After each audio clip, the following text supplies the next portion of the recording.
Live from the North Carolina Museum of Natural Sciences in beautiful downtown Raleigh, it's the Science Cafe with your host, Chris Smith. Hi, everybody. Good evening and welcome to the Science Cafe here at the museum. Thanks for coming out this Thursday night. I always say that the best place to do science on a Thursday is at the North Carolina Museum of Natural Sciences right here in downtown Raleigh because we have the Science Cafe. And yeah, this is a cool spot, right? And we get to do it here in the Daily Planet Cafe, so you can get dinner, get a drink, we have a good time. We bring in incredible people doing really interesting work across the realms of science, technology, engineering, mathematics, and they share their passion with us, and then we flip the table and we share our passion with them through the Q&A. So my favorite thing about the Science Cafes, many of you have heard me say this before, is that this format is a lot better, I think, than sitting in a lecture hall maybe, and then, you know, you pack your book up in your bag and walk out. In this case, we get to hear from really great speakers like Dr. Thomas Smith tonight, and then he gets to hear what's on our minds as it pertains to the topics that we're going to learn about. So at the end of the presentation, we'll be out in the audience passing microphones around so that you can ask your questions of our guest speaker tonight. And that's always my favorite part of every Science Cafe, is learning what we all sort of collectively want to know and understand more about these special topics. Tonight's guest is Dr. Thomas Smith from the University of California in Los Angeles, and he is, I'm going to make sure I get it right, founding director for the Center for Tropical Research and the Congo Basin Institute, which I was reading up on just a little bit before I came down for the cafe tonight, because those of you that know me, conservation is something that is very close to my heart. Biodiversity and wildlife conservation, it's what I went to graduate school for, it's what I tried to work on doing education at the Lemur Center, and it's what I'm passionate about doing here at the museum as well. And what I like, as I was reading about the Congo Basin Institute, and what I hope I'm not giving too much away from your presentation, is the multifaceted, multi-pronged approach that organizations like CBI take to conservation. So it's not just, say, setting aside places where wildlife get to continue to exist without human interference maybe, but it's working with the people who live alongside wildlife, capacity building in places where they can use knowledge and experience and expertise to build conservation at home, and lots of other great programs, things that really go a long way to elevating not just wildlife and biodiversity, but people alongside them. So I'm really excited to learn about Dr. Smith's efforts and his body of research and knowledge, and I hope you are too. So put your hands together and welcome to the stage, Thomas Smith.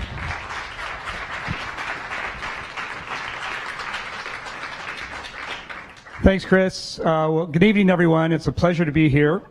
I love this setting. It's just fantastic. Let me take you to one of the most special places on Earth, a place most of you couldn't locate on a map, that most of you will probably never visit, although I hope you do, but that all of you and all of us depend on, that our future depends on. It's called the Congo Basin, about 1.4 million square miles in Central Africa.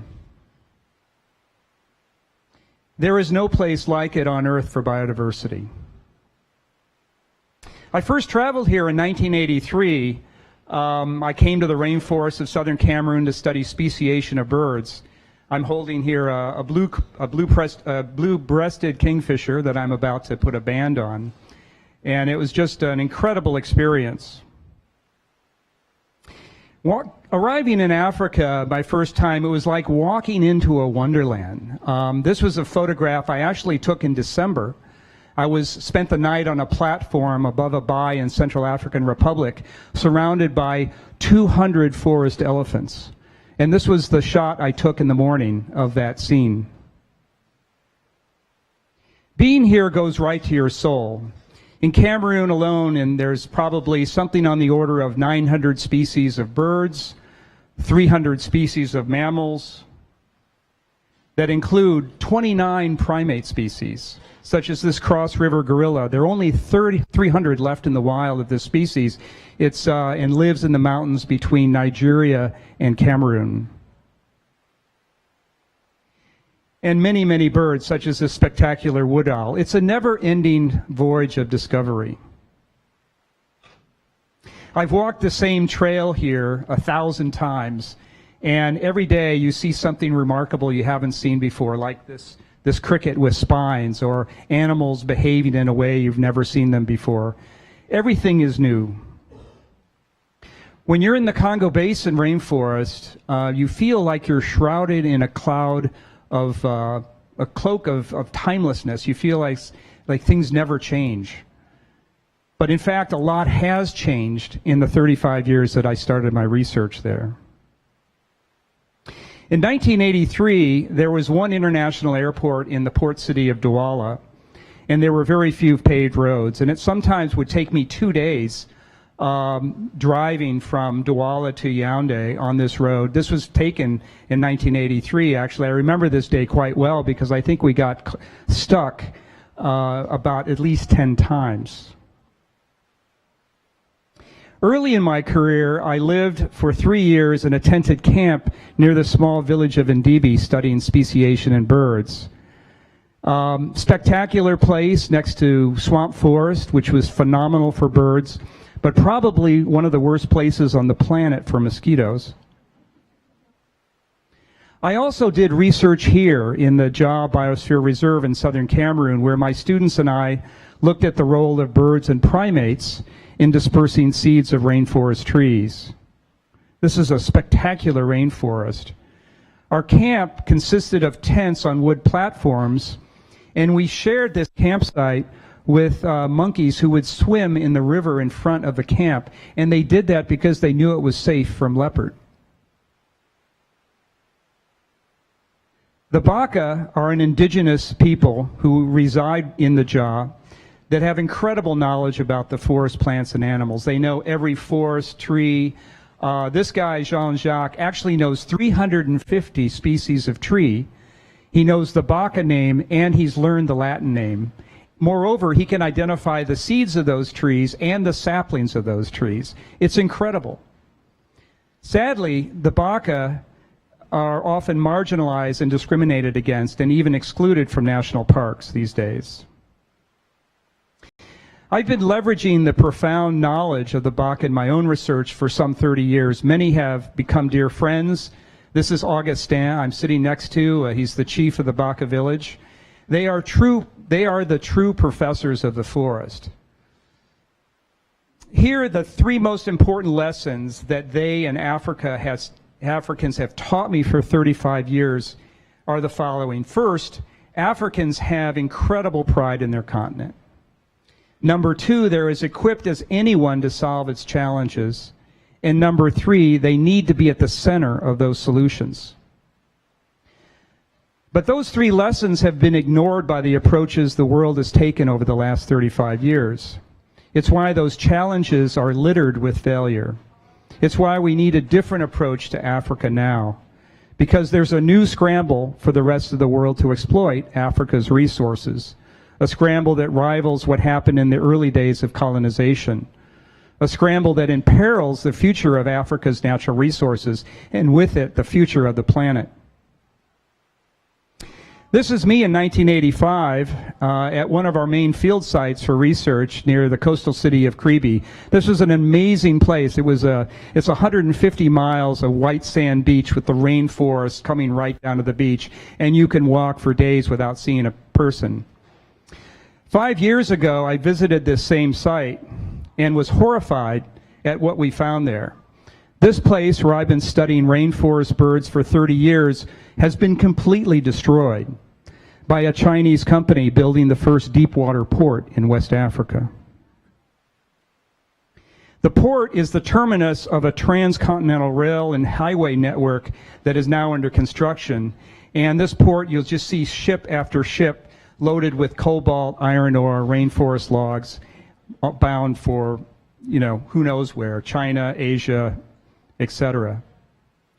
This gives you a sense of the magnitude of the rail system that's being developed. This is just part of it. There's another part of it that actually connects all the way to Kenya, and a deep water port that's been completed in near the city of Mombasa in Kenya. The port, the port is having such a dramatic shift on the resources that are leaving Africa. One ship recently, this was back in April, one giant cargo ship loaded 320 football fields worth of select rainforest logs on one ship. 320 football fields. Welcome to the second scramble for Africa. The first scramble for Africa occurred between 1881 and 1914. In the first scramble, European powers invaded, occupied, and eventually annexed African territory to secure natural resources for Imperial Europe. This is a famous cartoon published in 1892 that kind of sums it up. It shows British colonist Cecil Rhodes as a giant standing over the African continent, taking its measure. Now there's a second scramble underway for Africa's natural resources. It's not led by Europe, but by China, and it's driven by the projected explosion of the middle class that will take place over the next 20 years. And the Congo is in the crosshairs with a myriad of impacts on the environment. This is a placer mine that, a common picture you'll see in many of the rivers now as people are mining for our minerals. And these are some of the biggest impacts of the second scramble. Let me just lay them out for you. First, all this exploitation of timber, oil, natural gas, and minerals is increasing pressure on the Congo Basin's plants and animals. Second, the second scramble also threatens climate resiliency of Africa's biodiversity. That's because this development also encroaches on really important gradients between rainforests and savanna called ecotones, and I've been studying these for the last 40 years. They can be 1,000 kilometers wide, cover 8 million square miles of Central Africa, and this is where change happens in evolutionary terms and where biodiversity is largely generated. This is an ecotone patch. You can see it. It's a forest patch floating in a sea of savanna that lies outside of the rainforest. But within this patch, you'll find rainforest species that occur there but are under very different environmental conditions. And what's happens over time is that natural selection changes those populations to be very different from the ones in the forest, and that gives us this variation. So you can see it here through natural selection that species have been changing between the forest and the rainforest and the ecotone. And it's, again, where the process that generates biodiversity takes place. So conserving this area is really important because it means conserving not just the pattern of biodiversity, but the processes that produce and maintain it. So it's a really important area. Finally, the second scramble is driving astronomical increases in wildlife trafficking. This guy has 3 white-nosed guinean and a mustache monkey. And literally, we're losing millions of metric tons of bushmeat are being consumed and exported from the Congo Basin now. More than 30,000 elephants are slaughtered each year for their ivory. But the environmental consequences of wildlife trafficking extend far beyond these target species. And it's just really the tip of the ecological iceberg. And that's because these vertebrates, such as elephants and primates, disperse probably 80 to 90% of the rainforest trees. So you lose those animals, you lose the capacity for the forest to regenerate, and you lose the diversity, the genetic diversity that's inherent in those rainforest trees. And as a consequence, they're less resilient to climate change. Now, indigenous people like the Baka have the knowledge of which animals disperse which seeds. And we can extend their knowledge through a sustained scientific presence. We can counteract some of these loss, and we need to, because the future of our planet is Africa. Let me say that again. The future of our planet is Africa. Why do I say that? 4 reasons. First, Africa will have the most people on the planet very soon. 1 in every 4 people on the planet by 2050, 4 in every 10 by the end of the century. Second, Africa is rich in biodiversity, like this blue-billed weaver, amazing species, and harbors 1 out of every 5 species. But moreover, we're threatened by climate change right now. So if by estimates are by 2080, the mean global temperature rises to 3 degrees, we are looking at a loss of 40% of all African species. Third, Africa has many of the habitats we need to maximize to promote genetic diversity, as I said, such as these ecotones. And fourth, Africa has the richest tropical carbon stocks in the world. Now, this is actually a recent discovery. It turns out that the Congo Basin harbors about 60 billion metric tons of carbon. That's more than tropical Amazon and Asia combined. So if we lose the Congo rainforest and its carbon stocks that are embedded in large peat deposits, much of them, the planet is in deep trouble. So the future of the planet is Africa, and I see a tremendous future for Africa. I've been working there for 35 years. I know firsthand that Africans have incredible aptitude and potential. But let me be blunt. We've watched the world's failed attempts over the last 35 years to solve Africans' challenges, from poverty to disease. The West, the big NGOs, universities, we've been parachuting experts in for generations, and we unfortunately have very little to show for it. These parachuting experts, they may stay in Africa for maybe a few months or a few years. They do their research, they stay in their disciplinary silos. When the funding runs out, they leave. But when they're stuck in their silos, they aren't going to be collaborating. They aren't going to be taking integrated approaches to solve problems. So these parachuting experts haven't built the scientific infrastructure in Africa. They haven't left a lasting intellectual capital. They haven't built any lasting relationships with African policymakers, and they haven't built much of anything.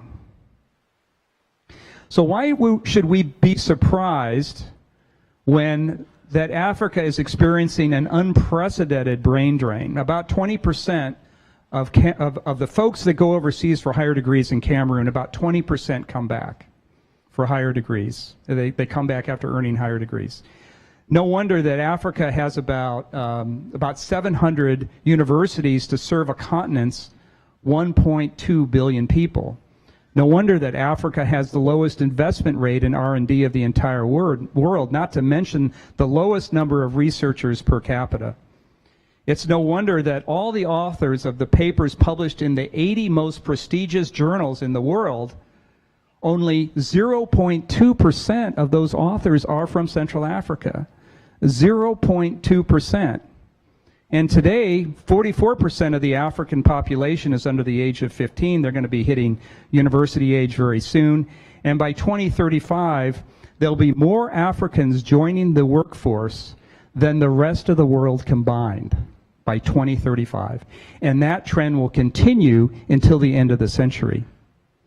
So it's really a perfect storm of overwhelming need for local expertise and lack of supply, just as Africa is becoming the future of the planet. So here's what Africa needs to counter this storm. It needs scholars such as these studying at home, being nurtured and supported at home. It needs scholars solving problems in their own countries. It needs those scientists to work across disciplines with policymakers to make their solutions real. U.S. policymakers typically want to support countries that are, have, emerging or strong democracies, and I get that. But this simply perpetuates the brain drain. If you look at the number of professionals that the U.S. government supports right now for Africa, 7 out of 8 of them are military advisors, not diplomats, not people who are trying to build the continent back up. So we need homegrown scholars to promote democracy and strong environmental laws. We need homegrown scholars who can find the solutions Africa needs. We need homegrown scholars who can be the agents of change, and we need a lot of them very fast. That's a lot. How can we possibly do this? Well, I know we can, because I'm part of an effort that's already doing it. It's called the Congo Basin Institute, CBI for short. Let me tell you about it.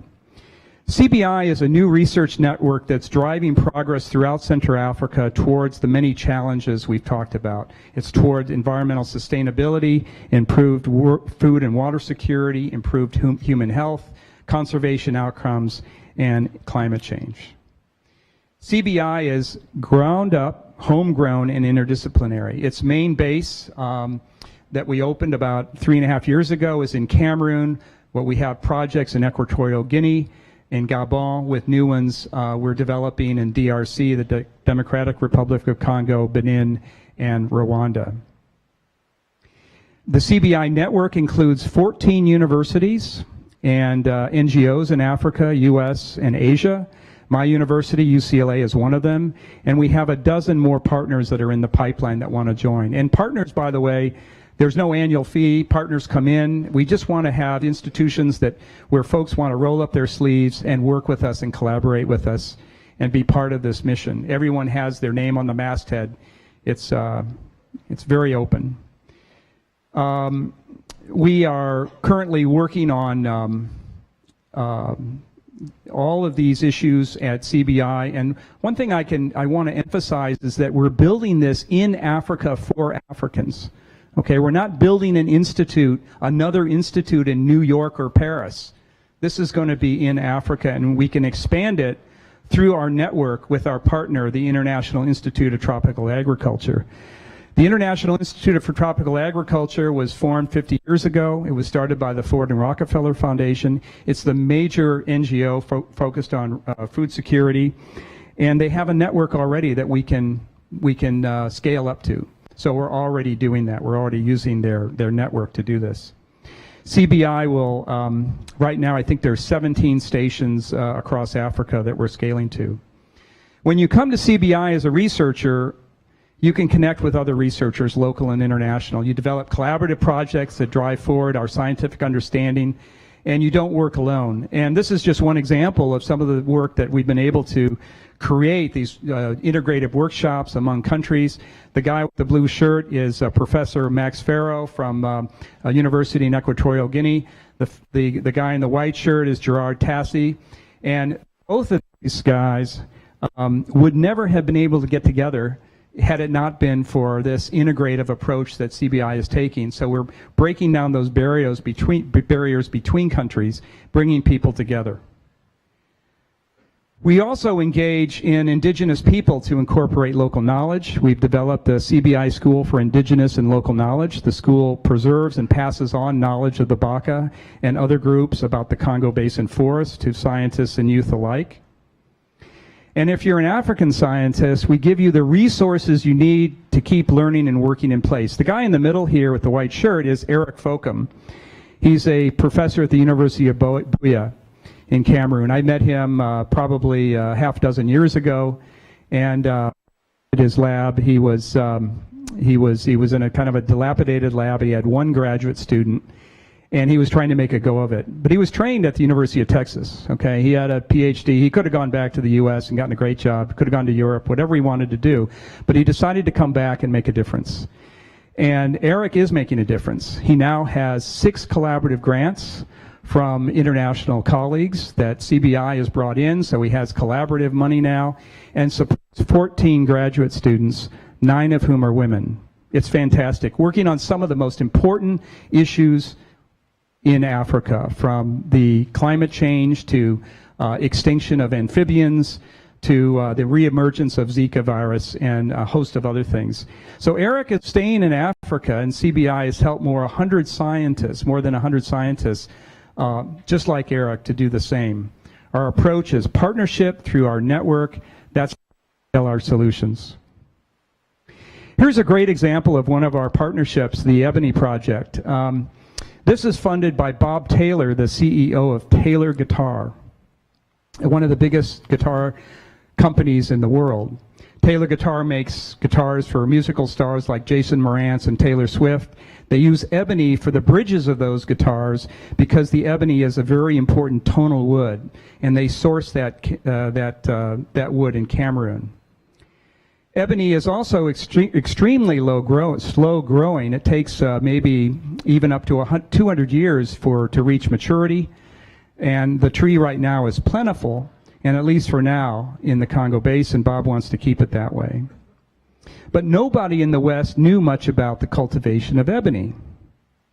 So Bob funded the Ebony Project at CBI, so we're really with two goals. First, we wanted to understand the ecology of ebony, and secondly, we wanted to start a planting program, one that would also yield data on how to produce and manage ebony in ways that benefit local communities, because the conservation isn't going to work unless you engage local communities and they can benefit from it.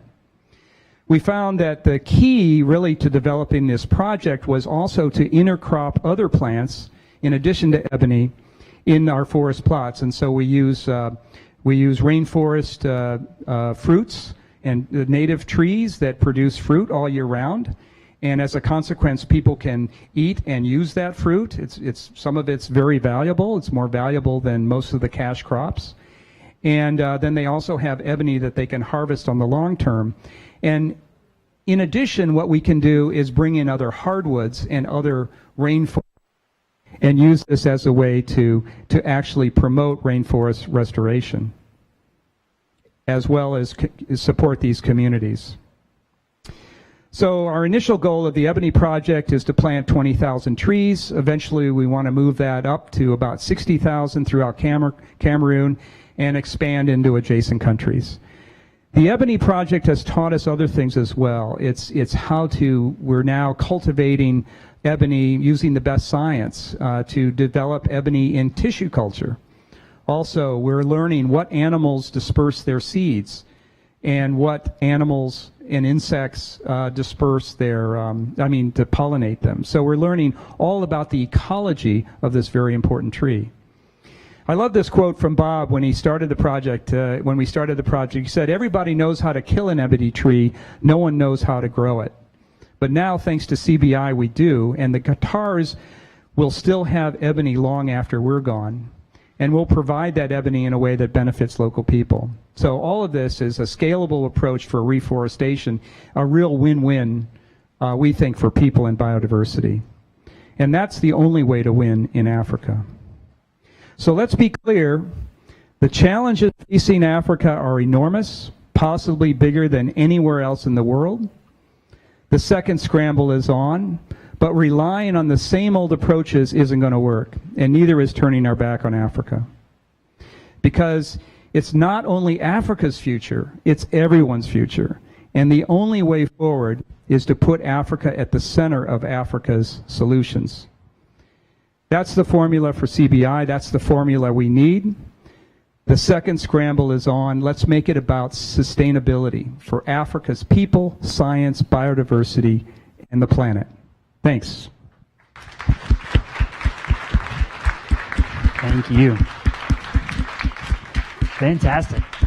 Great work. All right. Thank you very much. Fascinating stuff.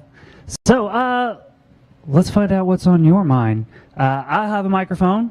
Katie will have a microphone. Wave at us if you've got questions. If we don't see you, keep waving. We're going to try to get to as many people as we have time remaining, and we have lots of time remaining for questions.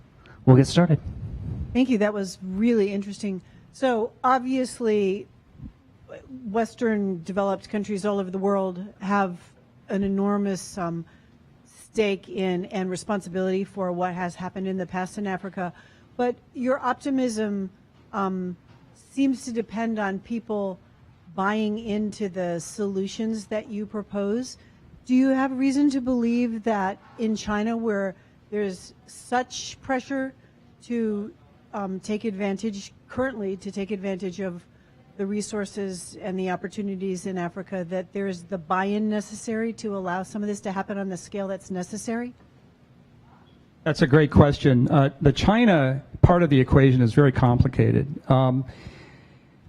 You know, if you look at deforestation rates in Central Africa, okay, the major cause of deforestation in Central Africa today is China, okay? But we just finished a study that we published about 5 months ago that showed that the demand for wood from China is actually coming from the U.S. Yeah. So that's the pressure. So China is exporting that, but they're sending it to the U.S. to make furniture. So it's complicated. There are some NGOs that are trying to kind of bring China along in terms of conservation. The Paulson Institute, Hank Paulson, who was the previous Treasury Secretary, has been active in this. But most of it to date has been focused around how to bring sort of green technology and sustainability to China, not the other places where it's impacting. I was just wondering if you had a relationship with the CITES Treaty, and how does that work with both, you know, they're trying to kind of separate endangered species, and you're trying to actually propagate them in the case of ebony. Yeah, well, so ebony is not an endangered species. It's plentiful, but there are, you know, issues about wanting to do research that's going to make a difference and then coming up against the bureaucracy such as CITES and so forth. So, for example, one project I didn't talk about tonight is our work on pangolin. Do people know what pangolin look like? They look like kind of a scaly anteater. They have scales, and they're one of the most exported animals right now to China, and we're devastating populations. I think there was an interdiction in Hong Kong a couple weeks ago with something like 5 tons of scales that came into the country. So what we're trying to do is, using genomic techniques, we're developing basically a genetic technique to link any individual scale that's confiscated anywhere back to its source in the forest. So that would be of huge value, right, for stopping trade in pangolin. But one of the problems is that, you know, getting permits to do all of that. So even though we're scientists, okay, and even though some of our funding is coming from the U.S. State Department, we've been having trouble with the U.S. Fish and Wildlife Service getting our permits. You know, it's not that, you know, they're kind of overwhelmed, and, you know, you have to go through this bureaucracy. So it's never easy. Yeah. Yes. In planting the ebony trees, where are they going? Are you trying to reforest, or you're doing managed forestry? Are you trying to, you know, bring back some of the biodiversity? I wonder if the ebony itself is going to become a crop that they're going to burn down the great rainforest areas in order to bring this in, kind of like they did the rubber trees in Vietnam. Right. A good question. We're being very careful how we do this. So we're selecting the villages very carefully and the communities we work with. And these trees are being planted in areas that have been deforested, or at least secondary forest. And then there's a big educational component about how we do this, and people are actually paid to by the Taylor Guitar Company to take care of their trees for a period of time. And so I feel pretty confident about this, that it can work. I mean, the people are motivated. I've known some of these. I've worked in some of these villages for 30 years. I know the chief, and I feel comfortable. And we're only working in those areas where we have that relationship. Now, what this allows us to do is use our science that we know of, that we've been, you know, doing for the past decades, on, you know, how to promote natural seed dispersal into those areas, right? So we can plant ebony, we have these fruit trees, and then hopefully we can plant some other hardwoods. But the other thing we can do is take approaches like putting up nest boxes for hornbills. The 2 largest hornbill species disperse 35% of the major tree species, but they aren't common in secondary forest. They don't nest in secondary forest because the big trees are gone. Okay, so put up nest boxes, increase seed rain into those areas. So there's all sorts of projects and possibilities that we can layer on, so we're not having to plant trees for the rest of, eternity, that we can bring back natural processes. Was Belgium the colonial power in this area? Well, so Belgium was the colonial power in DRC, the Democratic Republic of Congo, and that was the Belgium Congo. And then the Cameroon was French, and part of it's French, part of it was English. That was the structure. So let me just intersperse a little information, very short, and then ask a question about these colonial powers. We have occasion to go to Belgium frequently, and on our most recent visit, we went to the newly reopened Museum of Africa there. Yeah. It had been closed for a while. Previously, it had been the place where the king, who appears to have owned the Belgian Congo as his own private reserve, brought the spoils of and displayed them there. Now it is a much more well-rounded. There's still some of the old exhibits, but a lot more that's about ecology and the cultures of Africa. It's a very interesting museum. So my question really is whether these former colonial powers in the Congo Basin are playing a constructive role, perhaps in cooperation with your efforts, to realize and safeguard and further the ecological health of the basin? Well, it's a mixed bag in some respects. I'm glad you got to see the museum in Tervuren. It's a wonderful. I haven't seen it myself. I was there in December and it wasn't open yet, so I'm anxious to go back. I saw the older version, but I understand the new one is more balanced in its depiction. I think that. In some respects, the French have been a major colonial power. They do have organizations like IRD, which is the Institute de Research Development, and they are becoming a partner of CBI. So this is a French institution like USAID is in the U.S. So that gives one hope that and they are doing some really important projects on ecology. But there are other elements that are very interested in extractive opportunities, and so it's a mixed bag, I would say. What can I say? I'm not big on French fries and mayonnaise. Let me see. What can I say? I think that, the colonization process, and I'm not an expert here, but was very different from the British versus the Belgians. Okay, in Britain, there was when Britain turned over Ghana, for example, to independence. Okay, there was a trained class of civil servant that they had trained over the course of 10 or 20 years. Okay. In the Democratic Republic, what is now the Democratic Republic, when it was turned over to independence, I believe the number was something like 16 people with high school degrees.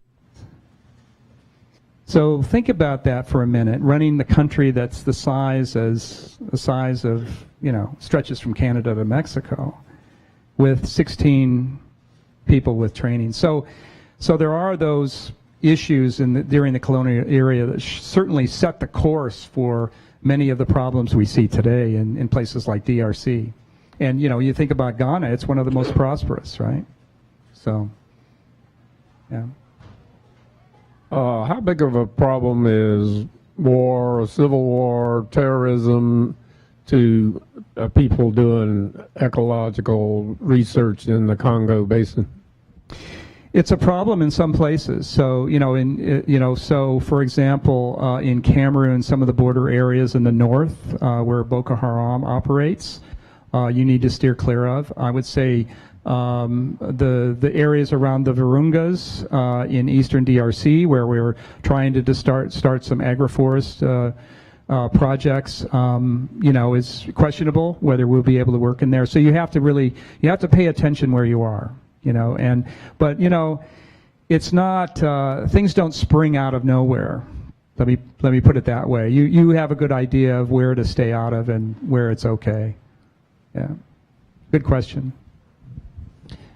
Reminder, wave at us if you've got questions. We'll pass the microphone around. But I am curious about something that you talked about briefly towards the beginning of the presentation, when you talked about working with groups of people who are marginalized around their communities. You said there are some groups, they can't go into state or national parks, I think. So what was the motivation, the impetus to seek out, build relationships, and then work with those groups of people and be able to build off of their ecological knowledge? Right. Well, so we're speaking about the Baka, who are the indigenous groups that we work with. And we started a project in the Jaw Reserve in 1992. And we had no clue about anything. Yeah, we were biologists, but, and it was the Baka people we hired who explained to us what species was which, what they sound like, what they eat, the natural history, life history of these animals, the trees, everything. I mean, we were like, lost in the wilderness without the Baka. And so what we've done over time is develop a relationship with them where they are now our research assistants and researchers. And they are, for example, I think it's about the beginning of the month. There'll be 10 of them going out to do censuses in the Jaw for 10 days. And so they're working with us now, and they're really absolutely critical to the well-being of our projects. And but it is an opportunity for us to also work with them to make sure that they have not only the resources, they get paid well, but also that we can help with them to send kids to high school, hopefully college, maybe graduate school. So it's a very close relationship, and one that I feel great passion for. They are very marginalized, unfortunately. Yeah, so they're really low on the and so as a consequence, they it's hard for them to get land tenure, for example, very difficult.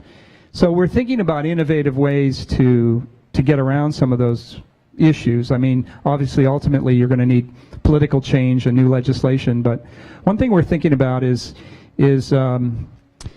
getting investors to buy old forest reserves, basically, in other words, forest concessions that loggers buy, right? So they buy the forest concession, they rent it for 30 years or 50 years, and they can log on it. Well, why don't we go to the old logging concessions and buy them up and use it for the Baka? And it gives them sort of land tenure and buy us some time while we can work on, the government to actually give them land tenure. But I mean, that's the thing that's going to really be the game changer ultimately. Thanks. So you started by talking about how important Africa was, and when your map came up, I saw CBI and then the IITA locations, but a lot of countries like Angola had nothing. Are there other organizations like CBI that are developing? There are some organizations that are a little bit more narrow. So one of the ideas for CBI came from our work in Côte d'Ivoire. There's a center there called the Centre Suisse de Recherche Scientifique. It was built by the Swiss, mostly focused on cacao production. All right, so they got to get their chocolate from someplace. But that is morphed into a wonderful center there that's focused on biodiversity as well. So most of the chimpanzee work that you read about from Côte d'Ivoire, those researchers use that facility, the Centre Suisse, which is outside of Abidjan. So there are situations like that in other parts of Africa. What we're trying to do is really bring an integrated network of more universities, get more universities, more NGOs collaborating, working together, and using the IITA network. Yeah.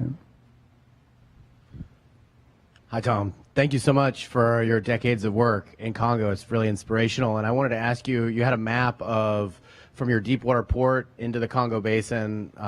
I guess were those railways that are planned? Those were railways that we got from, I think there was, the U.S. Treasury Department had some maps that we copied to make that. I don't want to speak to the accuracy of those, because I who just knows? wondered if but- it was part of the Belt and Road Initiative or the China stuff. Yeah, I think it's probably part of that network. I don't know enough of that network. And do you know, as the Silk Road Initiative is progressing, how prioritized Congo is, or the Congo Basin versus East Africa? I guess that's my last question. Yeah, I think it's all part of it, as I understand. I mean, it's the some of the road construction that's going on is astounding. I mean, even in East Africa, you're seeing places like Namibia, you see these four-lane highways. And and there's nobody there, and the first thing that comes to your mind is, where is this going? Where is this road going? And so it's really hard to understand exactly what the grand plan of this is, but and the same in Nigeria. I mean, there's a lot of road building there. So I guess we'll find out. I just wanted to mention that to the crowd that this is Brian Hari from Duke University, who works in the Democratic Congo. So he knows more about the Democratic Republic of Congo than I do. Yeah. Yeah, we put a ringer in the audience for you. That's Yeah. Okay. In your experience working in Africa, did you see any significant difference once the CAD has started, like China-Africa Development Funds, if you're aware of that? China has been funding Africa to invest in its natural resources and in a lot of other things. So did you see any significant difference after the CAD has started? After China came in? Yeah. Oh, yeah. Yeah, huge differences. Because that's when they started utilizing African Yeah, natural resources. yeah, and I've been there the whole time. I mean, I started working in Cameroon in 1982, and so yeah, there's been a tremendous influx. In fact, some of it's really insidious. I was, this is not news. Okay, people know this. I was one of the former U.S. ambassadors told me this. I didn't even believe it when he told me, but it's true. I've heard it from other folks who are in the know. But one of the things, Africa is a kind of release valve for China, right? You're building up your population, and what they're giving Chinese with minor criminal records or a low social score, I'm not sure which is which, one-way visas to Cameroon. So, it's almost like the penal colony scenario, right? And so suddenly you have these very large communities of Chinese, and they're the ones building the roads, they're the ones building the port. And, I know a lot of the fishermen down in Kribi, because, when I worked down there, I'd buy fish from them, and, we were buddies. And what's happening there is, it really breaks my heart, because these people who've lived on that land, they're not getting any jobs. They're not getting any benefit from this port. And the folks driving the trucks are Chinese. The folks running the Caterpillars are Chinese. The people doing, local folks aren't getting much out of it. At least that's my take. Thank you for your work, for amazing presentation, and I appreciate your support for the approach to have those who call the area home be the key stakeholders in the solutions. My two questions are: first, how do we at home not exacerbate the problem? And two, what's our call to action to be supportive from here? Yeah. Well, I mean, learning about products you buy and where they come from. So next time you buy furniture, I know they build a lot of furniture in North Carolina, so I don't know where that would work here. But but knowing where the next thing you buy, knowing where it comes from. If it was from China, well, where did China get tropical hardwood? The other thing I would say is support initiatives that can support Africans staying in Africa and being productive, and telling your representatives that this matters. I mean, there's a lot of concern right now in Congress about China and its aspirations and what it's doing, and they need to hear from their constituents that saying we need to care about the environment. We need to remind them that there are 60 billion metric tons of carbon in the Congo Basin that we don't want to be released into the atmosphere. Because if that happens, you know, it's kind of game over. Thank you. So I'm going to switch gears a little bit back to biodiversity and things. So I was wondering, of all the species that you have been working with in the Congo Basin over the years, which one have you seen has the most change in population and just status overall? Yeah, I mean, I think the thing that's most stunning is decline of elephant. Yeah, elephant are really taking it on the nose, and in other places, great apes. You know, it was amazing.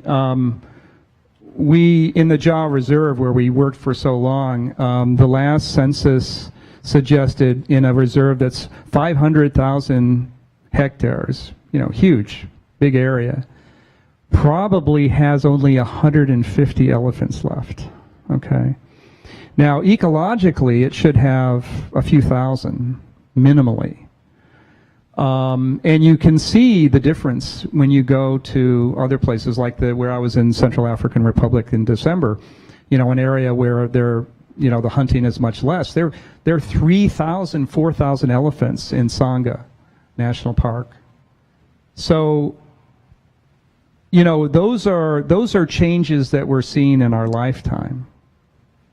And, you know, keeping in mind that the ecological consequences of having elephants go extinct, it's not just for the elephants, which we, of course, care about, but it's for the trees and the 100 species that we know they disperse. So, yeah. Yeah. President Obama and his foundation have a number of initiatives in Africa, leadership and electric grid, and he's even supporting the NBA and Africa League. Do you see these? Are you familiar with them? Yeah, the Yagi program, or it's the Young African. Yeah, that's a fantastic program. We need more of that for sure. Yeah, I'm glad you brought that up. So, you know, programs like that are you know, desperately needed. You know, I would say that we need to think carefully about how we provide those, you know, how those programs are organized. I mean, it's very important to maximize the possibility that Africans are going to stay in Africa and for making a difference. And, you know, sure, some of them will want to come to Europe or get a job in the U.S. That's fine, but I mean, we ought to give them the opportunity to stay if they want to stay. And so, you know, that's what we're trying to do. And there's some great examples. Michel Dongo is a biologist working on butterflies as part of CBI. He got his PhD at the University of Yaoundé. His co-advisor was from the University of Hong Kong, Tim Bonebrake, and now he's doing a postdoc fully funded from a grant from the University of Hong Kong. So he goes back and forth to Hong Kong all the time to do lab work and things like that. But his base is in Cameroon, where he's doing work on the species that he did his PhD on, and is just making phenomenal success. And so, you know, that's the kind of person we really want to support. The other thing we did, which I think is also helpful, I started an NGO called Conservation Action Research Network about 6 years ago. And my idea was to raise money for small grants for Africans. Now, they have to just be from Africa, just from the Congo Basin. So if you're from Kenya or Ghana, sorry, folks, it's, you know, you're in the. This is just from the Congo Basin. So anyway, we started this NGO, and we've raised in the last 4 years about $350,000, and we give that out in small grants, $5,000, and the impact has been phenomenal. You know, we've had students do their PhDs on $5,000 and then get postdocs and support to go to Oxford for a PhD. You know, we've had it's amazing. You can go to the website, Conservation Action Research Network, and you can read about the students and their work, and it's that's, I wish we had, this past year we got over 300 applicants, and we could only fund 15 proposals, and I wish we could fund a lot more. But I mean, those are the sorts of things that can really be game changers. Don't worry, it's a quick one. I'm absolutely enthralled by this photo you have up here. So where was this taken, and is that a leaf fort that the children are playing in? No, that's this was taken in the Baka Village, outside of the Baka Village of Beefalong, and I hadn't been. This is the Baka Village that I work with. The guy I was holding hands with is Augustin, the chief of this village, and so my graduate student told them that I was coming, and that I was bringing a guest, and I was bringing someone from the School of Public Health, Hillary Godwin, who's now the Dean of Public Health at University of Washington. Anyway, so we arrived at the village, and they had made Baka traditional huts for us in the forest. And so we arrived in the village, and they took us by our hand, and we walked for 20 minutes. And so they're sitting in what is essentially my hut, I guess. So these are Baka kids, and so Hillary took that picture. It's one of my favorite, yeah. So since it's obviously really important to get young, well-prepared Africans into African universities, talk a little bit about what the situation is with primary and secondary education in Africa, in the countries that you're working in. Secondary, yeah, it's, I'm not an expert on that, but it's, yeah, I mean, the literacy rates are pretty high in Cameroon. There's certainly a lot of need for better infrastructure for schools. I mean, a lot of the schools are better, say, in the urban areas than in the rural areas. Unfortunately, in the rural areas, what happens is that if you're a civil servant in Cameroon, you get a job, but you may not get a paycheck for 3 years. Okay, you'll get back pay eventually, but you have to live on something. And so what happens is, in many of the schools, they're just kind of abandoned because the teacher has to go earn a living somewhere in the meantime. So there's a lot of challenges like that. So it's so on the one hand, the literacy rates are quite high, but on the other hand, they have this systemic issue with support for secondary education, and it also takes students a really long time to finish high school because their teacher doesn't show up and things like that. So they can be in their mid-20s or early 20s by the time they get a high school degree. So yeah. Why do you attribute a higher amount of carbon being tied up in the Congo than in the Amazon basin? Yeah, so this was a study, ironically, it speaks to the need for scientific research. And this was a paper that was published last spring in the journal Nature, one of the most prestigious scientific journals along with Science. And the work was done by a graduate student, believe it or not, from Ghent University, who did a recalculation and ground truthing of carbon stands, and especially these peat deposits. And the amount of sequestered carbon went from 40 billion to 60 billion after her study. So it's amazing. It's an interesting paper to read. I was surprised it didn't get more press than it did. But the problem with the Amazon right now is that it's a net emitter, unfortunately, because there's so much deforestation and burning going on. And so that comparison is for tropical Amazon and tropical Asia. Yeah. Good question. I actually have a question. Okay. For someone like you that's been in that area so long, at what point were you struck that things are going wrong? How quickly is this happening in your point of view, from your point of view? Yeah, well, it was, I guess, when I started working there, I mean, it was, I was really one of a very few biologists in the country, and then some of the larger NGOs started coming in, but I think the exploitation of raw materials really picked up in the mid 90s. And then, there's a dip or two, but then, as China came in its full force and started building roads. And I mean, you think about this deepwater port, right? This port, the rail line runs a kilometer into the ocean, right? And so big ships can come in, and that wasn't possible before. So logs, what was stopping deforestation is that you had to take your logs to the coast, put them in the water, and have a tugboat pull them out and put them on a ship, and then take them. And so now you can just roll the train out full of cobalt, timber, iron ore, and probably pangolin, and off it goes. So I would say the mid 90s was kind of an inflection point. There have been some others too. I think probably, the mid, say 2005, 2006. But now it's just like, wow. Yeah. Let's give Dr. Smith one more round of applause.